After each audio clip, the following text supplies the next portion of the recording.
अच्छा जी, happy international women day मार्च 8th है ना। तो ਆਪਾਂ ਅੱਜ ਗੱਲ ਕਰਾਂਗੇ ਵੂਮਨ ਐਮਪਾਵਰਮੈਂਟ ਦੀ। ਫਿਰ ਬੀਇੰਗ ਅ ਵੂਮਨ ਮਤਲਬ ਇੱਕ ਇਹੋ ਜਿਹੀ ਬੈਕਗਰਾਊਂਡ ਤੋਂ ਆ ਕੇ ਜਿੱਥੇ ਕਿ ਮੈਂ ਅਤੇ ਸ਼ਮੀ ਦੀਦੀ ਅਸੀਂ ਦੋਨੇ ਹੀ ਠੀਕ ਠਾਕ ਪੜ੍ਹੇ ਲਿਖੇ ਹੈਗੇ ਹਾਂ, ਹੈ ਨਾ। ਅਤੇ ਸਾਨੂੰ ਇਕੁਐਲਿਟੀ ਦੇ ਨਾਲ ਪਾਲਿਆ ਵੀ ਗਿਆ, ਜਿੱਥੇ ਤੱਕ ਸਾਨੂੰ ਲੱਗਦਾ ਹੈ ਵੀ ਸਾਨੂੰ ਕਾਫੀ ਇਕੁਐਲਿਟੀ ਦੇ ਨਾਲ ਰੇਜ਼ ਕੀਤਾ ਗਿਆ। ਅਤੇ ਅਸੀਂ ਆਪਣੇ ਆਪਣੇ ਫੀਲਡ ਦੇ ਵਿੱਚ ਜਾ ਕੇ ਆਪਣੀ ਜਗ੍ਹਾ ਆਪ ਹੀ ਬਣਾਈ ਹੈ ਨਾ। ਵੀ ਮਤਲਬ ਅਸੀਂ ਸਾਨੂੰ ਕਿਸੇ ਦਾ ਸਹਾਰਾ ਨਹੀਂ ਮਿਲਿਆ, ਅਸੀਂ ਆਪ ਹੀ ਜੋ ਕੀਤਾ ਸੋ ਕੀਤਾ ਹੈ। ਬਟ ਸਟਿਲ ਇੰਨੇ ਸਾਲਾਂ ਬਾਅਦ ਇਸ ਮੰਜ਼ਿਲ 'ਤੇ ਪਹੁੰਚ ਕੇ ਵੀ ਮੈਨੂੰ ਤਾਂ ਫੀਲ ਹੁੰਦਾ ਹੈ ਕਿ ਜਿਹੜੀ ਵੂਮਨ ਇਕੁਐਲਿਟੀ ਹੈਗੀ ਹੈ ਨਾ, ਇਹ ਹਜੇ ਵੀ ਬੜੀ ਦੂਰ ਹੈ ਅਚੀਵਮੈਂਟ ਤੋਂ। ਅਤੇ ਹਜੇ ਵੀ ਜਿਹੜੀ ਵੂਮਨ, ਜਿਵੇਂ ਆਪਣੇ ਆਸ ਪਾਸ ਦੇਖਾਂ, ਆਪਣੇ ਆਪ ਨੂੰ ਵੀ ਦੇਖਾਂ ਜੇ ਮੈਂ, ਅਤੇ ਪਲੱਸ ਆਪਣੇ ਆਸ ਪਾਸ ਦੀ ਸੁਸਾਇਟੀ ਨੂੰ ਵੀ ਦੇਖਾਂ ਮੈਂ, ਅਤੇ ਮੈਨੂੰ ਵੂਮਨ ਮੈਨ ਦੀ ਇਕੁਐਲਿਟੀ ਹਲੇ ਵੀ ਨਹੀਂ ਲੱਗਦੀ ਹੈਗੀ। ਹਲੇ ਵੀ ਉਹ ਜਿਹੜੀ ਮੰਜ਼ਿਲ ਹੈਗੀ ਹੈ ਕਾਫੀ ਦੂਰ ਲੱਗਦੀ ਹੈ। ਅੱਜ ਹੀ ਨਾ ਮੈਂ ਕੋਈ ਕਿਸੇ ਦੀ ਸੁਣ ਰਹੀ ਸੀਗੀ ਵੀਡੀਓ, ਅਤੇ ਉਹ 'ਚ ਕਹਿੰਦੇ ਕਿ ਕਿਸੇ ਐਕਸਪਰਟ ਨੇ ਕਿਹਾ ਕਿ ਹਜੇ ਵੀ ਵੂਮਨ ਇਕੁਐਲਿਟੀ ਆਉਣ ਨੂੰ ਨਾ 300 ਸਾਲ ਲੱਗਣਗੇ। ਕਹਿੰਦੇ 300 more years for women to become equal to men, right. And this is unacceptable, right. ਅਤੇ ਅੱਜ ਦੀ ਡੇਟ ਤਾਂ ਹੀ ਲੱਗਦਾ ਹੈ, ਮਤਲਬ ਮੈਂ ਤਾਂ ਵੈਸੇ ਵੀ ਕਾਫੀ ਫੈਮਿਨਿਸਟ ਵਿਚਾਰਾਂ ਦੀ ਹਾਂ। ਮਤਲਬ ਜਿੱਥੇ ਵਿਮਨ ਦੀ ਗੱਲ ਆਉਂਦੀ ਹੈ ਜੋਸ਼ ਭਰ ਜਾਂਦਾ ਹੈ ਹਾਂ ਪੂਰਾ। ਅਤੇ ਤੁਸੀਂ ਦੱਸੋ ਤੁਹਾਡਾ ਆਪਣਾ ਐਕਸਪੀਰੀਅੰਸ ਕੀ ਹੈ। ਪਹਿਲਾਂ ਆਪਾਂ ਸ਼ਮੀ ਦੀ ਤੋਂ ਸਟਾਰਟ ਕਰਾਂਗੇ। ਬੀਇੰਗ ਅ ਵੂਮਨ ਪਹਿਲਾਂ ਸਾਨੂੰ ਚਾਂਸ ਮਿਲਣਾ ਚਾਹੀਦਾ, ਅਤੇ ਮੁੰਜੀ ਤੈਨੂੰ ਅਸੀਂ ਅੱਜ ਦਬਾ ਕੇ ਰੱਖਣਾ ਹੈ ਤੈਨੂੰ ਅਸੀਂ ਅੱਜ ਬੋਲਣ ਨਹੀਂ ਦੇਣਾ ਇੰਟਰਨੈਸ਼ਨਲ ਵੂਮਨ ਡੇ 'ਤੇ। ਚਲੋ ਵੀ ਸ਼ਮਦੀਰੀ ਚੱਕ ਦਬਾ ਆਪਣਾ ਘੋੜਾ ਅਤੇ ਦੱਸ ਕੀ ਕਹਿਣਾ ਚਾਹੁੰਦੀ ਹਾਂ ਤੂੰ। ਹਾਂਜੀ, ਮੈਂ ਤਾਂ ਇਹ ਸੋਚਦੀ ਹਾਂ ਕਿ ਜੇ ਆਪਾਂ ਮੈਨ ਅਤੇ ਵਿਮਨ ਨੂੰ ਲਾ ਕੇ ਚੱਲੀਏ ਤਾਂ ਵਿਮਨ ਦੇ ਵਿੱਚ ਕਾਫੀ ਚੀਜ਼ਾਂ ਹੁੰਦੀਆਂ ਜਿਹੜੀਆਂ ਆਪਾਂ ਸੋਚਦੇ ਹਾਂ ਮੈਨ 'ਚ ਨਹੀਂ ਹੁੰਦੀਆਂ, ਰਾਈਟ। ਮੈਂ ਤਾਂ ਇਹੀ ਪੇਸ਼ੈਂਸ ਬਹੁਤ ਜ਼ਿਆਦਾ ਹੁੰਦੀ ਆ, ਰਾਈਟ। ਅਤੇ ਕਹਿ ਲਓ ਕਿ ਕੰਸਿਸਟੈਂਸੀ ਕੀ ਕਹਿੰਦੇ ਹੁੰਦੇ ਨੇ, ਹੈ ਨਾ। ਜਿਵੇਂ ਕਿ ਲਗਾਤਾਰ ਉਹਨੇ ਥੱਕਣਾ ਨਹੀਂ, ਉਹਨੇ ਬੱਚਿਆਂ ਦੀ ਵੀ ਪ੍ਰੋਬਲਮ ਦੇਖਣੀ ਆ, ਲਾਈਕ, ਅਤੇ ਘਰ ਦੀ ਵੀ ਦੇਖਣੀ ਆ, ਉਹਨੇ ਮਨੀ ਦੀ ਵੀ ਦੇਖਣੀ ਆ। ਕਹਿ ਲਓ ਕਿ ਇੱਕ ਆਲ ਰਾਊਂਡਰ ਹੁੰਦੀ ਹੈ ਵਿਮਨ। ਮੈਂ ਮਲਟੀ ਫੰਕਸ਼ਨਲ, ਮਤਲਬ ਹਰ ਜਗ੍ਹਾ 'ਤੇ ਇਕੁਅਲ ਫੋਕਸ ਦੇ ਨਾਲ multi talented. Okay, multi talented, multi tasking, ਇਹ ਕੁਆਲਿਟੀਜ਼ ਮੈਂ ਜ਼ਿਆਦਾ ਵਿਮਨ 'ਚ ਦੇਖਦੀ, ਜਾਂ ਮੈਂ ਆਪਣੇ ਆਪ ਨੂੰ ਸੋਚਦੀ ਹਾਂ ਕਿਉਂਕਿ ਵੀ ਮੈਂ ਇਹੋ ਜਿਹੀ ਹਾਂ, ਇੰਨੇ ਕੰਮ ਇਕੱਠੇ ਕਰਦੀ ਹਾਂ ਤਾਂ ਹੁੰਦਾ। ਪਰ ਮੈਂ ਹੋਰ ਵੀ ਵਿਮਨ ਵਿੱਚ ਦੇਖਦੀ। ਤੇ ਸਪੈਸੀਫਿਕਲੀ ਜਦ ਤੇਰੇ ਘਰ 'ਚ ਜ਼ਿਆਦਾ ਮਰਦ ਨੇ, ਮਤਲਬ ਤੇਰੇ 3 ਮੁੰਡੇ ਨੇ, ਹੈ ਨਾ, ਤੂੰ ਮਰਦਾਂ ਨਾਲ ਘਿਰੀ ਹੋਈ ਹੈ, ਤਾਂ ਉਹਦੇ 'ਚ ਇੱਕ ਵੂਮਨ ਨੂੰ ਇੱਦਾਂ ਮਲਟੀਪਲ ਰਿਸਪੋਂਸੀਬਿਲਿਟੀ ਚੱਕਣਾ at the same time, I think this is quite N achievement, ਹੈ ਨਾ। ਅਤੇ ਇਸ ਕਰਕੇ ਤੂੰ ਅਤੇ ਮੈਂ ਤਾਂ ਆਪਾਂ ਤਾਂ ਇੰਟਰਨੈਸ਼ਨਲ ਵੂਮਨ ਡੇ ਉੱਤੇ ਦੇ ਬੱਲੇ ਬੱਲੇ ਕੀਤੀ ਹੋਈ ਹੈ। ਹਾਂ ਵੀ ਮੋਹਨਜੀਤ ਸਿੰਘ, ਹੁਣ ਤੂੰ ਬੋਲ ਕੀ ਕਹਿਣਾ ਚਾਹੁੰਦਾ ਵੂਮਨ ਇਕੁਐਲਿਟੀ ਦੇ ਬਾਰੇ। ਇਹ ਨਾ ਜਿਹੜੀ ਸਬਜੈਕਟ ਆ ਇਹ ਵੂਮਨ ਇਕੁਐਲਿਟੀ, ਇਹ ਬੜਾ ਨਾ ਮੈਂ ਓਬਜ਼ਰਵ ਕਰਦਾ ਜਦੋਂ, ਅਤੇ ਬਹੁਤ ਲੋਕ ਨਾ ਜਿਹਦੇ ਨਾਲ ਰਹਿੰਦੇ ਨੇ, ਜਿਹੜੇ ਨਾਲ ਹੁੰਦੇ ਨੇ, ਉਹਨਾਂ ਨੂੰ ਲੈ ਕੇ ਨਾ ਇੱਕ ਪਰਸੈਪਸ਼ਨ ਬਣਾ ਲੈਂਦੇ ਨੇ, ਅਤੇ ਨਾ ਉਹ ਪਰਸੈਪਸ਼ਨ ਨਾ ਪੂਰੇ ਵਰਲਡ ਦੇ ਨਾ ਜਰਨਲ 'ਤੇ ਲਾ ਦਿੱਤੀ ਜਾਂਦੀ ਹੈ। ਮੈਨੂੰ ਐਂ ਲੱਗਦਾ ਕਈਆਂ ਵਾਸਤੇ ਲੇਡੀਜ਼ ਦੀ ਇਮੇਜ ਕੁਛ ਹੋਰ ਆ, ਕਿਸੇ ਵਾਸਤੇ ਲੇਡੀਜ਼ ਦੀ ਇਮੇਜ ਕੁਛ ਹੋਰ ਆ, ਅਤੇ ਉਹ ਸਾਰੀ ਇਮੇਜ ਜਿਹੜੀ ਬਣਦੀ ਹੈ ਨਾ, ਉਹ ਜਿਨ੍ਹਾਂ ਨਾਲ ਉਹ ਡੇਲੀ ਇੰਟਰੈਕਟ ਕਰਦੇ ਨੇ ਉਹਨਾਂ ਨੂੰ ਲੈ ਕੇ ਉਹ ਵਰਲਡ ਵਾਈਡ ਇਮੇਜ ਬਣਾ ਲੈਂਦੇ ਨੇ। ਮੈਂ ਜਿਹੜੀ ਪਿਛਲੇ ਕੁਝ ਸਾਲਾਂ 'ਚ ਓਬਜ਼ਰਵੇਸ਼ਨ ਕੀਤੀ ਹੈ ਨਾ, ਮੈਂ ਉਹ ਦੇਖਿਆ। ਜਿਵੇਂ ਹੁਣ ਸ਼ਮੀ ਦੀਦੀ ਨੇ ਕਿਹਾ, ਸ਼ਮੀ ਦੀਦੀ ਨੇ ਆਪਣਾ ਪੱਖ ਦੇਖ ਕੇ ਇੱਕ ਜਰਨਲਾਈਜ਼ ਬਣਾਤਾ ਪੂਰਾ ਸਿਸਟਮ। ਮੈਨੂੰ ਐਂ ਲੱਗਿਆ। ਪਰ ਇੱਦਾਂ ਹੀ ਹੁੰਦਾ ਨਾ, ਐਕਸਪੀਰੀਅੰਸ ਦੇ ਬੇਸਿਸ 'ਤੇ ਤੁਸੀਂ ਆਪਣੀ ਰਾਏ ਬਣਾਉਂਦੇ ਹੋ। ਅਤੇ ਪਰ ਜੇ ਤੁਸੀਂ ਓਵਰਆਲ ਦੇਖੋ ਤਾਂ ਤੁਸੀਂ ਅਗਰ ਮਾਰਕੀਟਿੰਗ ਦੇਖੋ, ਮਾਰਕੀਟਿੰਗ ਕੰਪਨੀਜ਼ ਕੀ ਕਰਦੀਆਂ ਨੇ। ਮਾਰਕੀਟਿੰਗ ਕੰਪਨੀਜ਼ ਬੱਚਿਆਂ ਅਤੇ ਲੇਡੀਜ਼ ਨੂੰ ਐਡ ਦੇ ਵਿੱਚ ਜ਼ਿਆਦਾ ਫੋਕਸ ਕਰਦੀਆਂ ਨੇ, ਅਤੇ ਉਹਨਾਂ ਨੂੰ ਲੱਗਦਾ ਕਿ they are easy to influence. ਅਤੇ ਜਿੰਨੇ ਵੀ ਬਾਬੇ ਨੇ, ਡੇਰੇ ਨੇ, ਇਹ ਵੀ ਲੇਡੀਜ਼ ਦੇ ਸਿਰ 'ਤੇ ਜ਼ਿਆਦਾ ਚੱਲਦੇ ਨੇ। ਜੇ ਤੁਸੀਂ ਓਵਰਆਲ ਦੇਖੋ, ਅਤੇ ਤਾਂ ਕਹਿੰਦੇ ਨੇ ਕਿ ਬੀਬੀਆਂ ਵਾਲਾ ਸਾਧ ਕਦੀ ਭੁੱਖਾ ਨਹੀਂ ਮਰਦਾ। ਅਤੇ ਇਹ ਇੱਕ ਨਾ ਦੇਖੋ, ਤੇਰਾ ਕਹਿਣ ਦਾ ਮਤਲਬ ਆ ਕਿ ਜਿਹੜੀਆਂ ਬੀਬੀਆਂ ਹੁੰਦੀਆਂ ਉਹਨਾਂ ਦੀ ਜਿਹੜੀ ਅਕਲ ਗਿੱਟਿਆਂ 'ਚ ਹੁੰਦੀ ਆ। ਨਹੀਂ ਨਹੀਂ ਮੈਂ ਨਹੀਂ ਕਹਿ ਰਿਹਾ ਇਹਨੂੰ ਢਾਣਾ ਨਹੀਂ ਹੈਗਾ ਫੜ ਕੇ ਅੱਜ ਨਹੀਂ ਤੇਰੀ ਮੈਂ ਉਹ ਨਹੀਂ ਕਹਿ ਤੇਰੀ ਰਿਹਾ। ਹਰ ਗੱਲ ਨੂੰ ਅਸੀਂ ਆਪੋਜ਼ਿਟ ਮੈਂ- ਲੈਣਾ ਅੱਜ ਇਹਦਾ ਤੈਨੂੰ ਦੂਸਰਾ ਢਾ ਲੈਣਾ ਪੱਖ ਫੜ ਵੀ ਕੇ ਹੋ ਸਕਦਾ, ਹਾਂ। ਇਹਦਾ ਦੂਸਰਾ ਪੱਖ ਵੀ ਹੋ ਸਕਦਾ ਕਿ ਉਹ ਛੇਤੀ ਮੋਲਡ ਹੋ ਜਾਂਦੀਆਂ ਨੇ, ਮਤਲਬ ਉਹ ਦੇਖੋ ਬੀਇੰਗ ਇਮੋਸ਼ਨਲ, ਮਤਲਬ ਇੱਕ ਇਮੋਸ਼ਨਲ ਹੋਣਾ ਤੇ ਸੈਂਸਿਟਿਵ ਹੋਣਾ ਇਹ ਵਿਮਨ ਦੀ ਕੁਆਲਿਟੀ ਹੈ ਹਨਾ। ਤੇ ਇਹਨੂੰ ਆਪਾਂ ਇਹ ਨਾ ਲਿਆ ਜਾਏ ਕਿ ਇਹ ਕਮਜ਼ੋਰੀ ਹੈ। ਇਹਨੂੰ ਤੁਸੀਂ ਇਹਨੂੰ ਮਰਦਾਂ ਦੀ ਦੁਨੀਆ ਯੂਜ਼ ਕਰਦੀ ਹੈ ਮਾਰਕੀਟਿੰਗ ਦੇ ਵਿੱਚ, ਉਹ ਅਲੱਗ ਗੱਲ ਹੈ। ਜਿਵੇਂ ਬੱਚੇ ਦੀ ਮਾਸੂਮੀਅਤ ਲੈ ਲਓ, ਬੱਚੇ ਦੀ ਮਾਸੂਮੀਅਤ ਉਹਦਾ ਟੈਲੈਂਟ ਹੈ ਇੱਕ ਹਨਾ, ਪਰ ਉਹਨੂੰ ਗਲਤ ਤਰੀਕੇ ਇੱਕ ਟੈਲੈਂਟ ਨੂੰ ਤੁਸੀਂ ਠੀਕ ਤਰੀਕੇ ਨਾਲ ਵੀ ਯੂਜ਼ ਕਰ ਸਕਦੇ ਹੋ, ਤੁਸੀਂ ਗਲਤ ਤਰੀਕੇ ਨਾਲ ਵੀ ਯੂਜ਼ ਕਰ ਸਕਦੇ ਹੋ। ਜਿਵੇਂ ਤੂੰ ਕਹਿੰਦਾ ਕਿ ਵੂਮਨ ਦੀ ਇਮੋਸ਼ਨਲ ਜਿਹੜੀ ਸਾਈਡ ਹੈ ਇਹ ਕਾਫੀ ਮਿਸਯੂਜ਼ ਕੀਤੀ ਜਾਂਦੀ ਹੈ, ਬਾਬੇ ਯੂਜ਼ ਕਰਦੇ ਨੇ ਡੇਰਿਆਂ 'ਚ ਜਾਂ ਇੱਧਰ ਕਰਦੇ ਨੇ। ਇਸੇ ਤਰੀਕੇ ਨਾਲ ਬੱਚੇ ਦੀ ਮਾਸੂਮੀਅਤ ਦੀ ਬਹੁਤ ਜਗ੍ਹਾ ਤੇ ਗਲਤ ਤਰੀਕੇ ਨਾਲ ਯੂਜ਼ ਹੁੰਦੀ ਹੈ।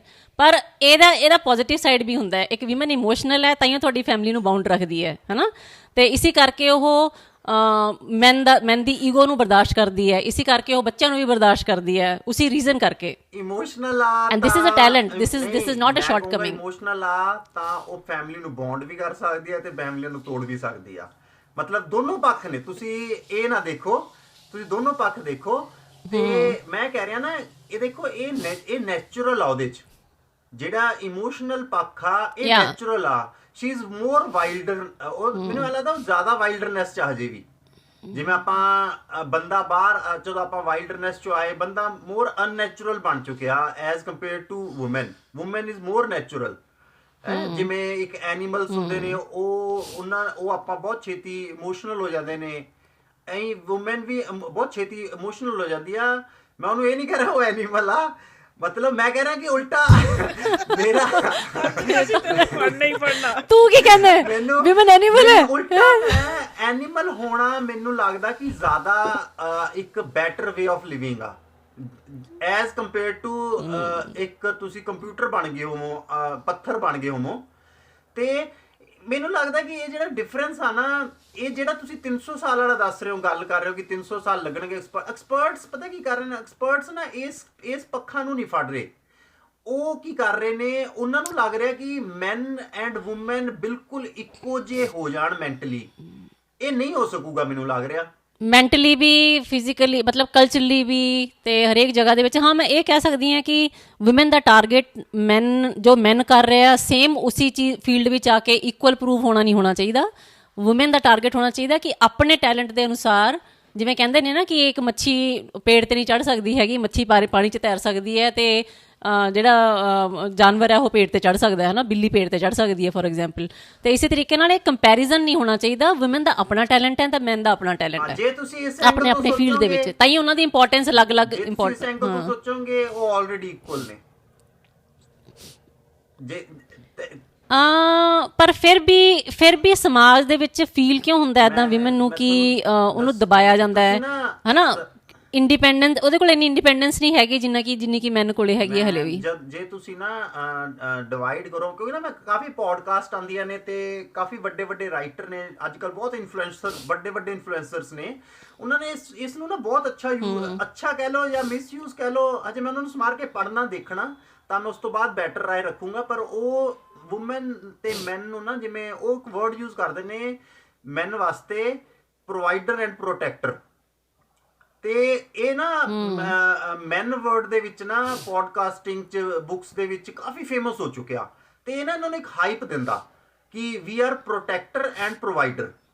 ਤੇ ਮੈਂ ਨਾ ਇੱਕਦਮ ਧਿਆਨ ਨਾਲ, ਮਤਲਬ ਮੈਂ ਕਾਫੀ ਸੁਣਿਆ ਲੋਕਾਂ ਤੋਂ, ਹਜੇ ਮੈਂ ਸਿੱਧੀ ਗੱਲ ਨਹੀਂ ਸੁਣੀ ਕਿਉਂਕਿ ਬਿਲਕੁਲ ਮੈਂ ਬੁੱਕ ਪੜੂੰਗਾ ਤਾਂ ਮੈਨੂੰ ਪਤਾ ਲੱਗੂਗਾ ਕਿ ਐਗਜ਼ੈਕਟ ਮੀਨਿੰਗ ਕੀ ਦੇ ਨੇ। ਪਰ ਮੈਂ ਜਰਨਲ ਜਿੱਥੇ ਤੱਕ ਮੈਨੂੰ ਸਮਝ ਆਇਆ ਸੀ ਉਹਦੇ 'ਚ ਕੀ ਸੀਗਾ, ਆਪਾਂ ਨਾ ਜਿਵੇਂ ਆਪਾਂ ਦੋ ਐਰਾ 'ਚ ਡਿਵਾਈਡ ਕਰ ਸਕਦੇ ਹਾਂ ਆਪਣੇ ਜ਼ਿੰਦਗੀਆਂ ਨੂੰ।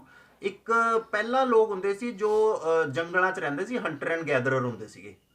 ਤੇ ਇੱਕ ਐਰਾ ਆਈ ਆ ਜਦੋਂ ਆਪਾਂ ਸਿਵਲਾਈਜੇਸ਼ਨ ਹੋਏ, ਜਦੋਂ ਕਲਟੀਵੇਸ਼ਨ ਆਈ, ਕਲਟੀਵੇਸ਼ਨ ਤੋਂ ਸਿਵਲਾਈਜੇਸ਼ਨ ਆਈ, ਜਦੋਂ ਆਪਾਂ ਸੈਟਲ ਹੋ ਗਏ, ਇੰਸਟੀਟਿਊਟਸ ਬਣੀਆਂ, ਠੀਕ ਹੈ ਨਾ, ਆਪਣੇ ਮੈਰਿਜ ਦੀ ਇੰਸਟੀਟਿਊਟ ਬਣੀ, ਫੈਮਲੀਜ਼, ਮਤਲਬ ਮੈਰਿਜ ਦੀ ਇੰਸਟੀਟਿਊਟ ਹੀ ਮੇਨ ਆਈ ਆ ਉਸ ਤੋਂ ਬਾਅਦ।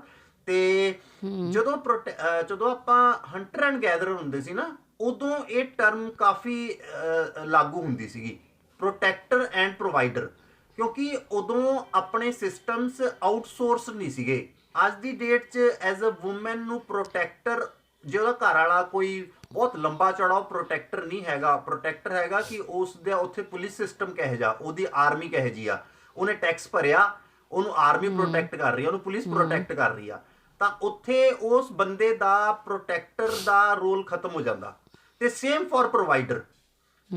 ਪ੍ਰੋਵਾਈਡਰ ਇਨਫੈਕਟ ਕੀ ਹੋਇਆ, ਪ੍ਰੋਵਾਈਡਰ ਜਿਹੜਾ ਯੂਜ਼ ਕੀਤਾ ਜਾ ਰਿਹਾ ਉਹ ਕੀਤਾ ਜਾ ਰਿਹਾ ਲੇਡੀਜ਼ ਵਾਲੇ ਪੱਖੋਂ, ਕਿ ਲੇਡੀਜ਼ ਕਹਿ ਰਹੀਆਂ ਨੇ you should be provider in a civilization. ਮੈਨੂੰ ਇਹ ਲੱਗ ਰਿਹਾ, ਜਦ ਕਿ ਅਗਰ ਤੁਸੀਂ ਐਨੀਮਲ ਵਰਲਡ ਦੇਖੋ ਜਾਂ ਹੰਟਰ ਐਂਡ ਗੈਦਰ ਦੇਖੋ, ਉੱਥੇ ਸਿਰਫ ਤੇ ਸਿਰਫ ਛੋਟੇ ਬੱਚੇ ਨੂੰ ਛੱਡ ਕੇ, ਜਿਹੜਾ ਚੱਲ ਨਹੀਂ ਫਿਰ ਨਹੀਂ ਸਕਦਾ, ਕੋਈ ਵੀ ਪ੍ਰੋਵਾਈਡ ਨਹੀਂ ਕਰਦਾ ਕਿਸੇ ਨੂੰ। ਹਰ ਕਿਸੇ ਨੂੰ ਖੁਦ ਬਾय ਖੁਦ। ਨਹੀਂ, ਪ੍ਰੋਵਾਈਡਰ ਇਨ ਅ ਸੈਂਸ ਪਹਿਲਾਂ ਹੰਟਰ ਗੈਦਰ ਦੇ ਟਾਈਮ ਤੇ ਤਾਂ ਕਿਹਾ ਜਾਂਦਾ ਪ੍ਰੋਟੈਕਟਰ ਐਂਡ ਪ੍ਰੋਵਾਈਡਰ, ਕਿਉਂਕਿ ਉਦੋਂ ਮਸਕੂਲਿਨ ਪਾਵਰ ਦੀ ਇੱਕ ਅਹਿਮੀਅਤ ਹੁੰਦੀ ਸੀਗੀ, ਹੈ ਨਾ, ਵੀ ਤੁਹਾਨੂੰ ਜਾਨਵਰਾਂ ਤੋਂ ਪ੍ਰੋਟੈਕਟ ਕਰਨਾ ਜਾਂ ਬਾਹਰਲੀ এনवायरमेंट ਤੋਂ ਪ੍ਰੋਟੈਕਟ ਕਰਨ ਵਾਸਤੇ ਤੁਹਾਨੂੰ ਮਸਲ ਚਾਹੀਦਾ ਸੀਗਾ, ਜੋ ਕਿ ਮੈਨ ਕੋਲੇ ਹੈ, ਵੂਮਨ ਕੋਲੇ ਨਹੀਂ ਹੈਗਾ, ਹੈ ਨਾ। ਤੇ ਇਸੇ ਤਰੀਕੇ ਨਾਲ ਜੇ ਪ੍ਰੋਵਾਈਡਰ, ਕਿ ਉਹ ਮੈਨ ਨੇ ਹੀ ਬਾਹਰੋਂ ਸ਼ਿਕਾਰ ਕਰਕੇ ਲੈ ਕੇ ਆਣਾ ਜਾਂ ਜੋ ਵੀ ਲੈ ਕੇ ਆਣਾ ਘਰ ਦੇ ਵਾਸਤੇ ਖਾਣ ਵਾਸਤੇ, ਤਾਂ ਉਹਨੂੰ ਪ੍ਰੋਵਾਈਡਰ ਕਿਹਾ ਗਿਆ ਨਾਲ। ਇੱਥੇ ਉਲਟਾ ਕੰਮ ਆ। ਜੇ ਤੁਸੀਂ ਐਨੀਮਲ ਕਿੰਗਡਮ ਦੇਖੋ, ਹੰਟਰ ਗੈਦਰਰ ਦੇਖੋ, ਉੱਥੇ ਲੇਡੀਜ਼ ਖੁਦ ਪ੍ਰੋਵਾਈਡ ਕਰ ਰਹੀਆਂ ਨੇ।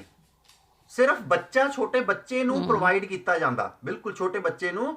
ਸ਼ਿਕਾਰ ਵੀ ਜਾਨਵਰ ਖੁਦ, ਕੋਈ ਵੀ ਚੀਜ਼ ਨਹੀਂ ਹੈਗੀ ਜਿਹੜੀ ਕਿ ਲੇਡੀ ਬੰਦਾ ਨਹੀਂ ਕਰਦੀ। ਤੇ ਇਹਦੀ ਬਹੁਤ ਸੀ ਬੁੱਕ ਆ, ਵੋਲਗਾ ਸੇ ਗੰਗਾ, ਤੁਸੀਂ ਪੜਿਓ।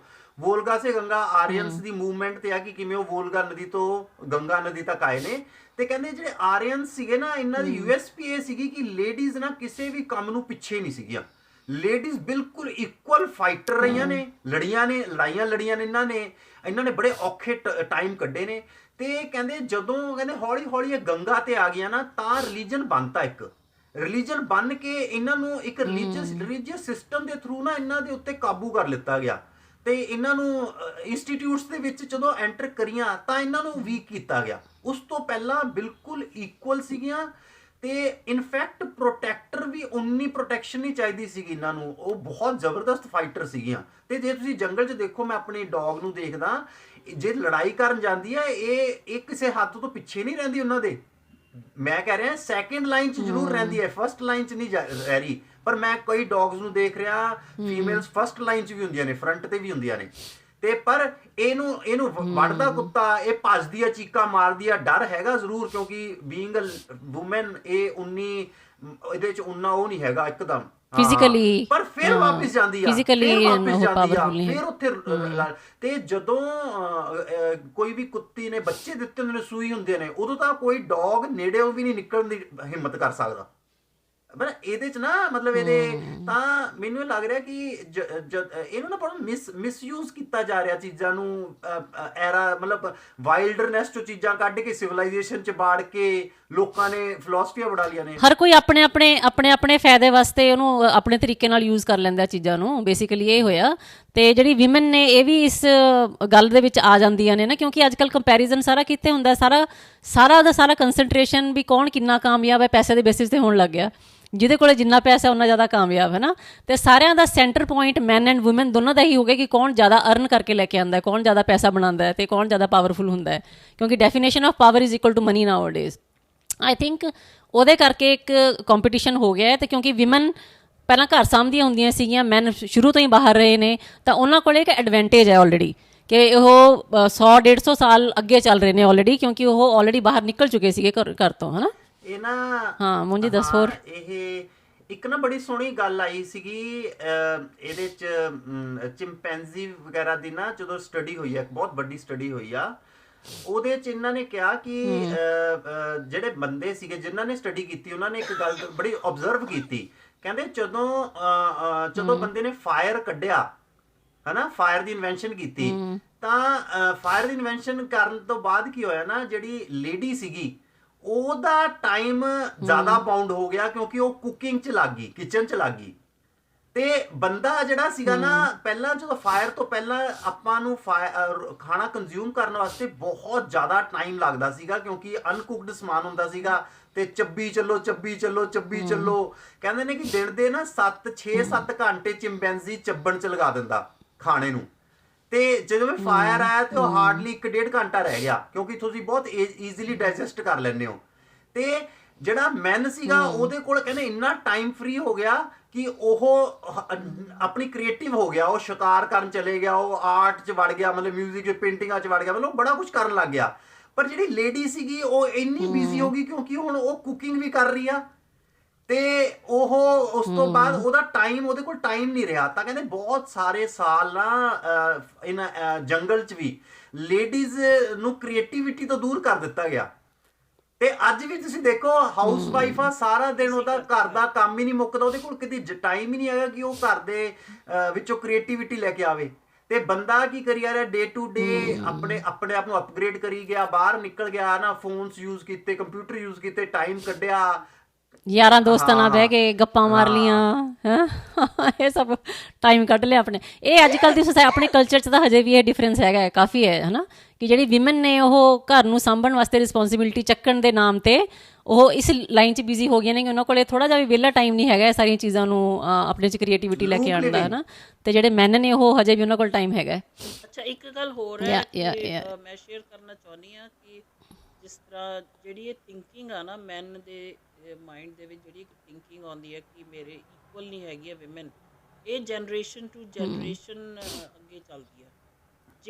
ਜਿਹੜਾ ਕਲਚਰ 'ਚ ਹੈ ਆਪਣੇ ਇੰਡੀਅਨ ਕਲਚਰ 'ਚ ਜ਼ਿਆਦਾ ਇਹ ਫੈਮਿਲੀ ਆ, ਇੱਕ ਮੈਂ ਨੋਟ ਕੀਤਾ, ਜਿਹੜੇ ਮੈਨ ਆਪਣੀ ਵਾਈਫ ਦੀ ਰਿਸਪੈਕਟ ਕਰਦੇ ਨੇ ਉਹ ਆਪਣੀ ਬੇਟੀਆਂ ਨੂੰ ਵੀ ਅੱਗੇ ਰੱਖਦੇ ਨੇ, ਹਮੇਸ਼ਾ ਅੱਗੇ ਲੈ ਕੇ ਉਹਨਾਂ ਨੂੰ ਇਕੁਅਲ ਰੱਖਦੇ ਨੇ।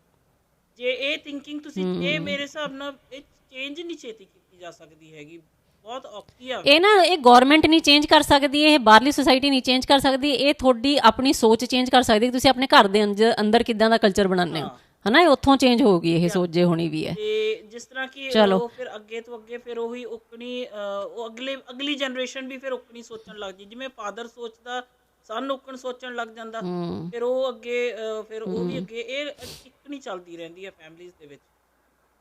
ਸਿਰਫ ਫਾਦਰ ਨਹੀਂ, ਫਾਦਰ ਵੀ, ਮਦਰ ਵੀ, ਤੁਹਾਡੇ ਗ੍ਰੈਂਡ ਪੇਰੈਂਟਸ ਵੀ ਕਿਸ ਤਰੀਕੇ ਨਾਲ ਘਰ ਦੀ ਲੇਡੀਜ਼ ਨੂੰ ਉਹ ਉਹਨਾਂ ਨਾਲ ਕਿਵੇਂ ਵਿਵਹਾਰ ਕਰਦੇ ਨੇ, ਉਹਨਾਂ ਨਾਲ ਕਿਵੇਂ ਗੱਲਬਾਤ ਕਰਦੇ ਨੇ, ਉਹਨਾਂ ਨੂੰ ਕਿੰਨੀ ਇੰਪੋਰਟੈਂਸ ਦਿੰਦੇ ਨੇ, ਉਹ 'ਤੇ ਡਿਪੈਂਡ ਕਰਦਾ ਹੁੰਦਾ। ਕਈ ਫੈਮਲੀਆਂ 'ਚ ਵੂਮਨ ਬੜੀਆਂ ਸਟਰੋਂਗ ਹੁੰਦੀਆਂ ਨੇ, ਹੈ ਨਾ, ਅਤੇ ਕਈ ਫੈਮਲੀ ਵਿੱਚ ਉਹਨਾਂ ਨੂੰ ਇਸ ਤਰੀਕੇ ਨਾਲ ਅੱਗੇ ਨਹੀਂ ਰੱਖਿਆ ਜਾਂਦਾ ਅਤੇ ਉਹਨਾਂ ਦੇ ਗਾਂ ਦੀ ਗਾਂ ਜਨਰੇਸ਼ਨ ਵੀ ਉਸ ਤਰੀਕੇ ਨਾਲ ਸਿੱਖ ਜਾਂਦੀ ਹੈ, ਰਾਈਟ। ਸੋ ਫਿਰ ਵੂਮਨ ਐਮਪਾਵਰਮੈਂਟ ਡਿਪੈਂਡ ਕਰਦੀ ਹੈ ਹਰ ਕਿਸੇ ਫੈਮਿਲੀ ਦੇ ਹੱਥ ਵਿੱਚ ਹੈ ਇਹ, ਹਰ ਕਿਸੇ ਦੇ ਕਲਚਰ, ਘਰ ਦਾ ਕਲਚਰ ਕਿੱਦਾਂ ਬਣਾਉਣਾ ਇੰਡੀਵਿਜੂਅਲ ਦੇ ਹੱਥ ਵਿੱਚ ਹੈ। ਅਤੇ ਇਹ ਆਪਾਂ ਓਵਰਆਲ ਗਵਰਨਮੈਂਟ ਜਾਂ ਬਾਹਰਲੀ ਏਜੰਸੀਆਂ ਤੋਂ ਇਹ ਚੀਜ਼ ਦੀ ਡਿਮਾਂਡ ਨਾ ਕਰੀਏ, ਹੈ ਨਾ, ਇਹ ਆਪਾਂ ਆਪਣੇ ਹੱਥ ਵਿੱਚ ਰੱਖੀਏ ਇਸ ਚੀਜ਼ ਨੂੰ। ਚਲੋ, thank you so much ji, and nice talking to you both. Bye. Happy Women International Day tomorrow. Bye. Okay.